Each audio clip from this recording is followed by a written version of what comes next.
Hello, folks. Welcome to St. Bernard Acres, the home of the off-grid cabin and my bug out location. That's what I want to talk about today a little bit. Give you all the new subscribers and the new people who've come on board what I've got out here.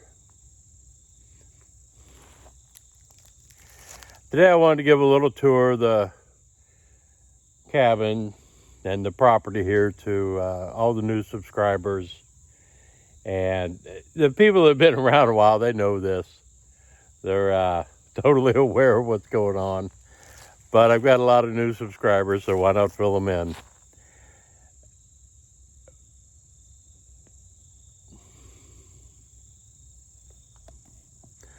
I'm fortunate to have a bug out location. This is in Ohio, East Central Ohio. I live in Wheeling, West Virginia. So I drive out here and spend my weekends out here when I can, when I'm not working. This has been a work in progress for about 10 years. And a lot of this is built with, refurbished material and reused material, stuff I could scrap together. But, it's been fun. It's definitely worth it.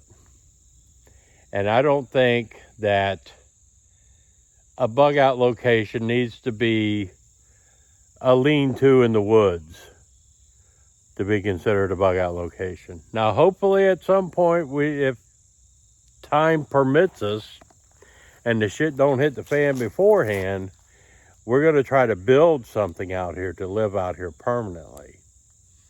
But until that time, we always have a place where we can shelter. And like I said, it doesn't have to be a stick thing out in the woods. There's no point in not, we're going to have to bug out to this. And if something really bad does happen, we could be here for long term. So make it, we have to try to keep some semblance of normalcy if possible. And we could live here if we had to. I don't have any doubt in my mind we could live here a normal life after whatever happens, as long as they'll let us. This area, it's a little over 10 acres. My buddy's got the 10 acres next to me, 13 acres. And we bought them at the same time. So we built these up together. He's kind of like me, that's what we wanted for a bug out location. I'm on a dirt road that comes off of another dirt road that comes off a gravel road to get up to the top of this hill. And one of the nice things about this rural area, we are out in the sticks. Most of the people out here are like-minded people. They know what's coming. They know what's going to happen. So we're all we kind of work together. There are 3 roads that can get you into this area and up this hill. Those 3 roads have already been staged by the owners of the property around those roads, that they can block them off and no vehicles are coming up here. So, and they know who belongs here and who doesn't belong here. So, I always figured, my thing was, by the time anybody got here, if chaos erupted and the marauders were out roaming and stealing everything, killing people, by the time they made it out here and up this hill, they're going to be so weak and sick and dying, we don't have to worry too much about it, I don't believe. So I don't believe in the adage, we got to have 15,000 rounds of ammunition for this and 100,000 rounds of ammo for this. Not necessary in my book. If I get to the point where I got to kill people, after I kill them, I'm going to take their ammo and their guns. And if they kill me, I'm not going to need 100,000 rounds of ammo after that anyway. So that's, my quick thought on that. People who want to say you got to have all this ammo to be prepared. But let me give you a little walk around here real quick and show you what we're working with. As you can see, it is a gorgeous day out here. This is Wednesday, October 5th, I believe. And I have to go to work tonight, but I needed to come out here and take care of Pumpkin. We have a stray cat that showed up at home, so we brought him out here, and he's turned into our barn cat. So we'll take care of him. But that's our road in and our gate, our drive up the hill and coming in. And where I'm surrounded by woods. Now I own, the road goes on down and around the corner and all the way down to another end. I mean, I own all of that. And I'm telling you, I've been in these woods.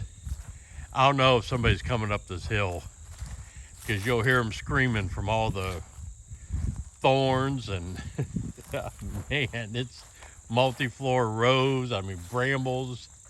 You can't walk through it without screaming. But that's the barn. That's a bank barn. Let me show you real quick. I'm going down there to feed the cat. If I can find the key. This is my messy, messy barn. But this is where I keep all my stuff and food supplies and things like that. There's a, show you this, kitchen cabinets I gotta refinish, we're gonna use. There's a stove I bought out of an old RV, propane stove I'm gonna put in the cabin.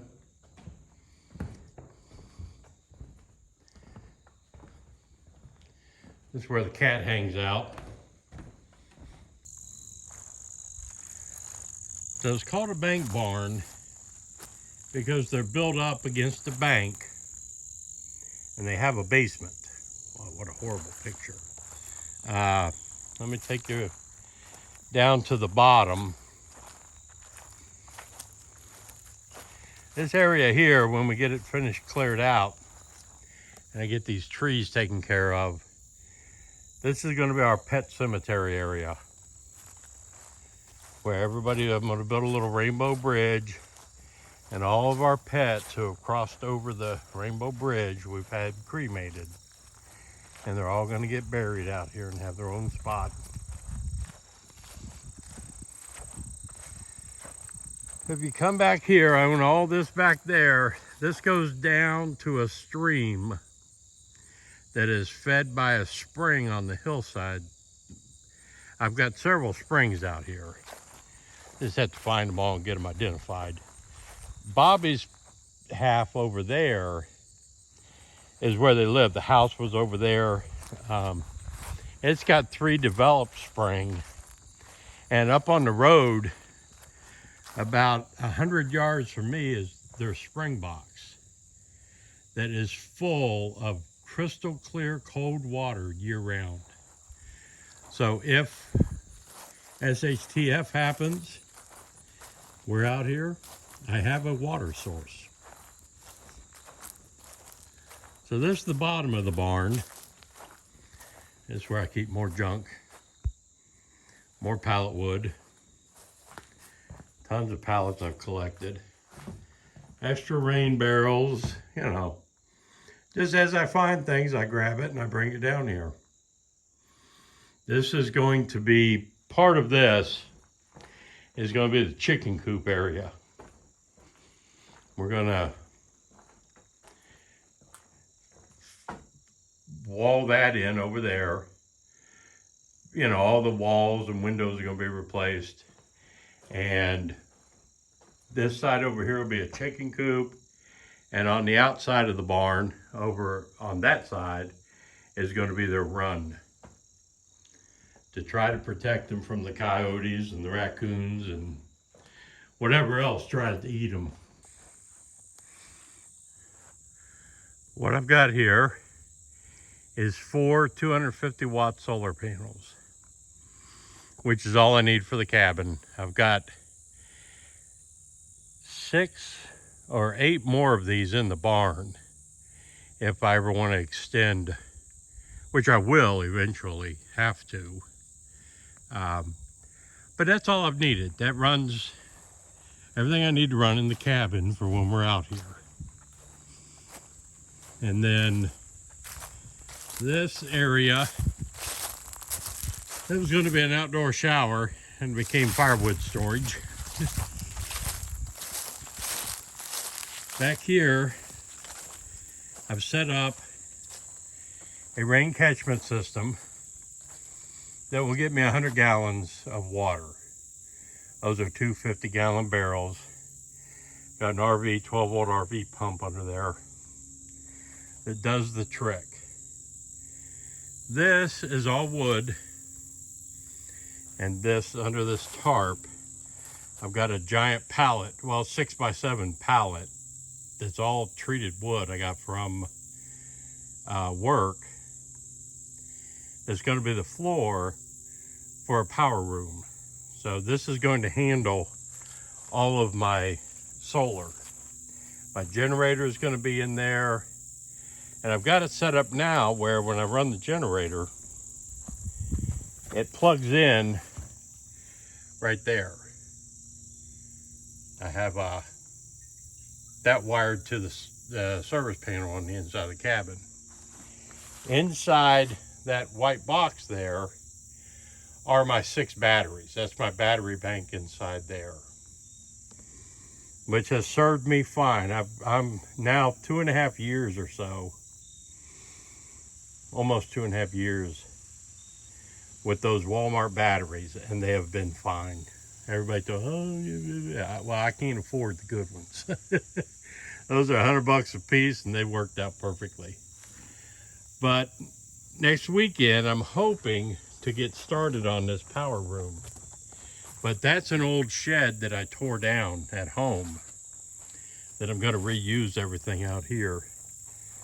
Hopefully, I can get my power room built, because we go inside the cabin now. There's a new fire pit. Just did that last weekend. I love that. Somebody gave me all those blocks. We just did this sidewalk thing a couple weeks ago. All right, coming up to the inside of the cabin. And like I said, you don't have to, live primitive.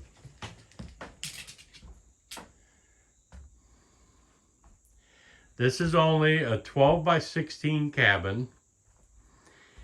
It's got a big loft area, not big enough, as you can see. I have to do something up there. We've talked about adding a room on here, going here and adding an 8x10 bedroom or something. Because my wife and I are in our 60s and don't necessarily want to climb up the stairs into the loft every night, and 2 or 3 times a night, because you got to go to the bathroom when you get old. But there's some kitchen cabinets and sink that I got for free. Just had to clean them up and paint them. But got the running water going to it. But it's a nice little kitchen. And then there's going to be a bathroom area with a sawdust commode. And then this is my solar equipment. Charge controller, breakers, fuses, inverter, 1200 watt pure sine wave inverter. Now I've got it set up as a 24 volt system. So this takes my 24 volt power, converts it to 12 volt power into this fuse bank here. And this is when I'm wiring all my 12 volt stuff, like the pump outside. And then I'll put a switch on it so I can turn the pump on when I need it. But yeah, we sit out here and watch TV. But this little solar setup, I got about $2,000 in. It has worked flawlessly since I've owned it, since I put it together. So, you know, it runs. I have a little refrigerator there. It runs it. I don't have a wood stove in here yet. And I just put all this paneling up, but my propane stove sits in there. I've got to hook that up. I've got a 100-gallon propane tank out there. But yeah, this is my bug out location. Very fortunate to have it. We've had it for 10 years. And like I said, it's a never-ending job building it and trying to put it together. But we're lucky. We get to do it.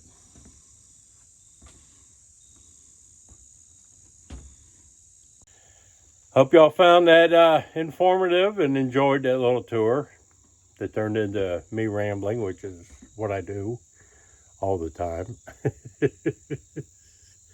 But yeah, this is it. I don't have a group, so I'm not taking members. I'm not signing anybody up. It's just what we got happening here. But it could be done with anything. I mean, any camp you got, you know, if you got an acre somewhere, you could live on an acre, you can farm on it, you can make it self-sustaining. And that's the idea behind this. I mean, I have solar power, rain catchment, springs. I mean, it's got everything I need. I got shelter, I got the barn, you know. We're good to go. As long as I can make it here after whatever happens, happens. As long as we can make it here, we're good to go. My son's getting ready to put a cabin out here off to the left of me. And the other son hasn't decided where he's going to build yet. And the only other person that has the opportunity to build a cabin out here is my friend Gary. If he wants to put one out here, he gets to. Because he's helped me with a lot of this. But yeah, that's a bug out location for you. Got any questions, any comments, any suggestions? Leave it for me. That's how I learn. That's what we all got to do for each other. But this is Joe out at St. Bernard Acres. See, now you know what the SBA stands for in SBA Prepping, Survival, and Bushcraft. St. Bernard Acres. That's what I call this place. We have a lot of, you know, we've been through a lot of St. Bernards. And it just became St. Bernard Acres. But I'm out, folks.